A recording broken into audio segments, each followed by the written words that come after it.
भारत में प्राचीन काल से ही कई बड़े बदलाव व मूवमेंट के प्रमाण मिलते हैं, जिसके कारण यहाँ पर कई सभ्यताओं ने जन्म लिया और समय के साथ उनका पतन हुआ। सभ्यता के साथ यहाँ पर कई धर्मों का भी उदय हुआ। हिंदू धर्म के साथ ही यहाँ बौद्ध धर्म, इस्लाम, ईसाई धर्म और पारसी धर्म विकसित हुए।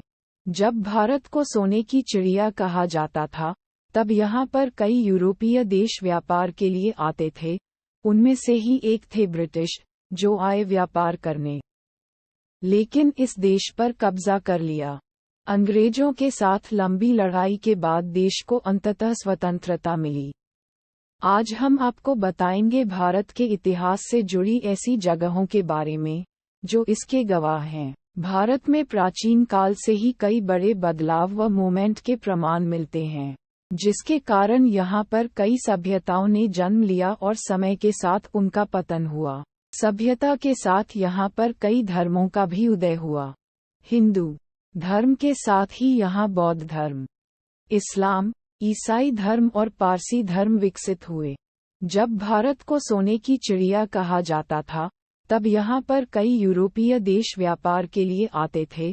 उनमें से ही एक थे ब्रिटिश, जो आए व्यापार करने, लेकिन इस देश पर कब्जा कर लिया। अंग्रेजों के साथ लंबी लड़ाई के बाद देश को अंततः स्वतंत्रता मिली। आज हम आपको बताएंगे भारत के इतिहास से जुड़ी ऐसी जगहों के बारे में जो इसके गवाह हैं। दिल्ली है हर सल्तनत का गवाह। दिल्ली इतिहास में हर सल्तनत की गवाह रही है। यहाँ पर 3री शताब्दी ईसा पूर्व में मौर्यों से लेकर मध्ययुगीन काल की सल्तनत, मुगल और अंग्रेजों को विजेता के रूप में देखा है।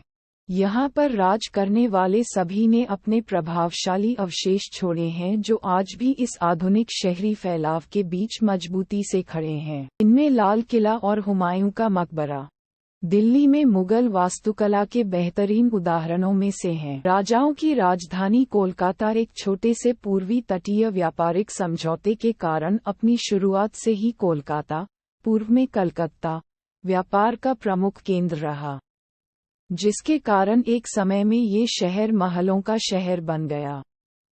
इसके इतिहास की शुरुआत सन 1686 में तब शुरू हुआ, जब ईस्ट इंडिया कंपनी ने अपने नए मुख्यालय के लिए कोलकाता का चयन किया था।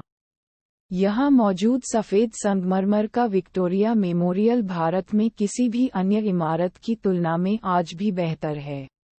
यह इमारत ब्रिटिश राज के अपने गौरव और भव्यता का प्रतीक है।